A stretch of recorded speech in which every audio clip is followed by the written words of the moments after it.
I'm 77 years old.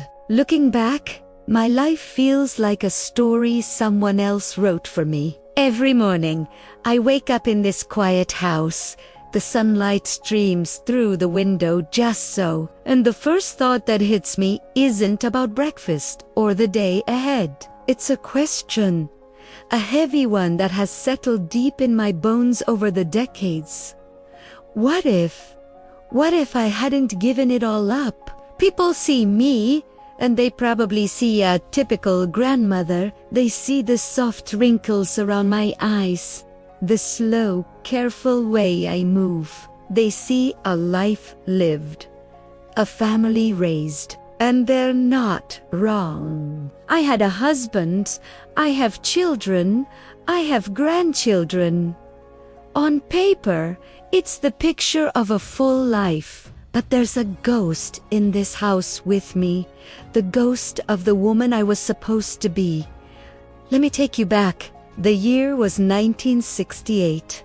The world was buzzing with change. I was 23, fresh out of university with a degree in architecture. That was a big deal back then. There weren't many women in my classes, and I had to fight twice as hard to be taken seriously, but I loved it. I loved the clean lines, the challenge of creating something beautiful and functional out of nothing. I had a sketchbook filled with dreams, with designs for buildings that would touch the sky. I had landed a junior position at a prestigious firm in the city.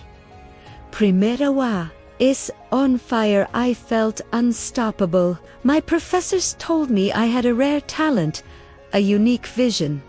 I believed them. I felt it in my soul. My life was a blueprint, and I was the architect, ready to build a magnificent future. Then I met Richard. He was charming, handsome, and ambitious in his own right. He was a lawyer, and he had this way of making me feel like I was the only person in the room. We fell in love, fast and hard. It was a whirlwind romance, the kind you see in movies. He talked about our future, about a house with a white picket fence, about children playing in the yard. It sounded beautiful. It sounded safe. When he proposed, I was ecstatic. But then came the conversation, the one that changed everything. He sat me down one evening, holding my hands, his eyes sincere. He told me his career was taking off, that he'd be required to travel, to entertain clients, to work long hours. He said he needed a partner who could support him, who could manage the home, who could be the stable foundation for our family. He didn't explicitly say, quit your job. He was smarter than that. He said things like, how could you possibly manage the stress of your demanding job and a family? And I want to provide for you, so you don't have to work. At 24, caught up in the throes of love, I heard his words, not as a request to sacrifice, but as a promise of care. In that era, it was the norm. A man provided, a woman nurtured. My own mother had done it. My friends were all getting married and planning to do the same, so I convinced myself it was the right thing to do. The noble thing to do. I told myself it would be temporary. Maybe after the kids were a little older, I could go back. I could freelance.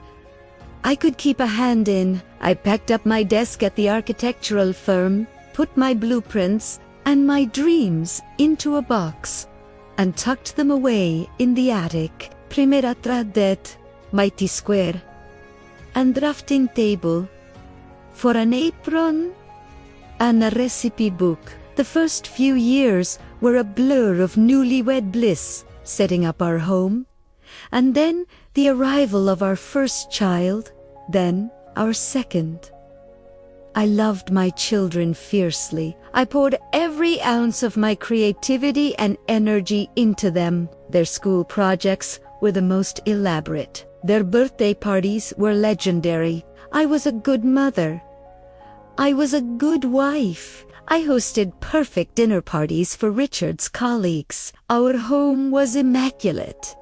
From the outside, we were the perfect family, but a tiny seed of regret had been planted, and it was starting to sprout. I'd see a new, innovative building going up downtown and feel a sharp bang of envy. I'd read about my old university classmates in architecture journals, winning awards, designing iconic structures, and a hollow feeling would open up in my chest. Richard would come home, full of stories about his day, the cases he won, the challenges he overcame. I'd tell him about potty training and what was for dinner. The gap between our worlds grew wider and wider. I tried to talk to him about it once.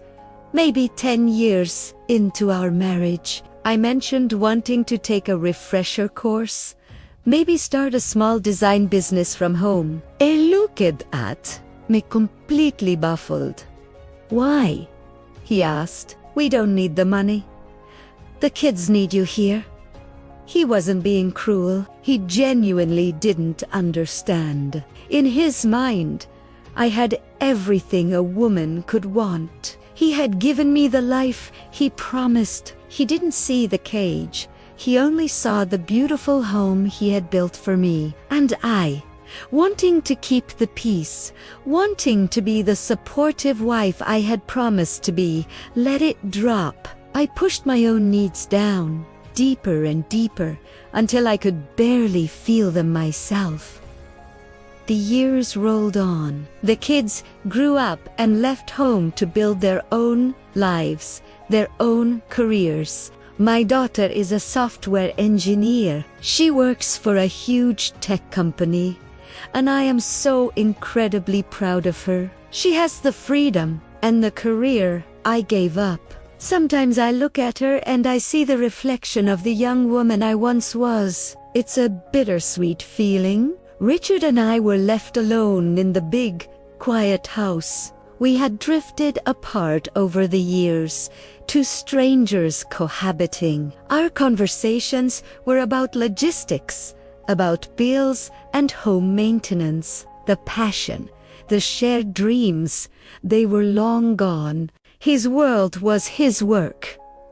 Mine had been the children. With them gone, my world was empty. The regret, which had been a quiet whisper for so long, now became a deafening roar in the silence of my days. I would go up to the attic, open that old, dusty box, and run my fingers over my sketches. The paper was yellowed and brittle, but the dreams on them were still so vivid. I saw the woman who drew them, so full of hope and ambition. And I would weep for her. I would weep for the buildings that were never built, for the potential that was never realized.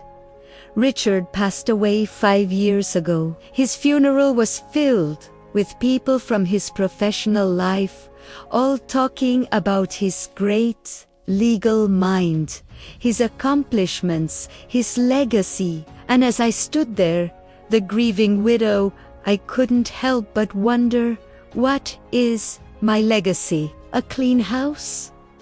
Well-raised children? Is that all I am? I'm telling you this not for pity. I'm telling you this because I see so many young women today facing the same choices, maybe packaged differently, but the choice is the same. The world has changed. Yes, but the expectation for women to be the primary sacrificers in a relationship still lingers. You're told you can have it all, but you're also subtly, and sometimes not so subtly, pushed to put your partner's career first, to be the one to step back for the family. Giving up a career you love for someone else is a deep, deep sacrifice. And love, as beautiful as it is, cannot always fill the void left behind. It's a part of your identity that you are carving out. I loved my husband, and I love my children more than words can say. But I have lived with a shadow of regret for 50 years. Every single day.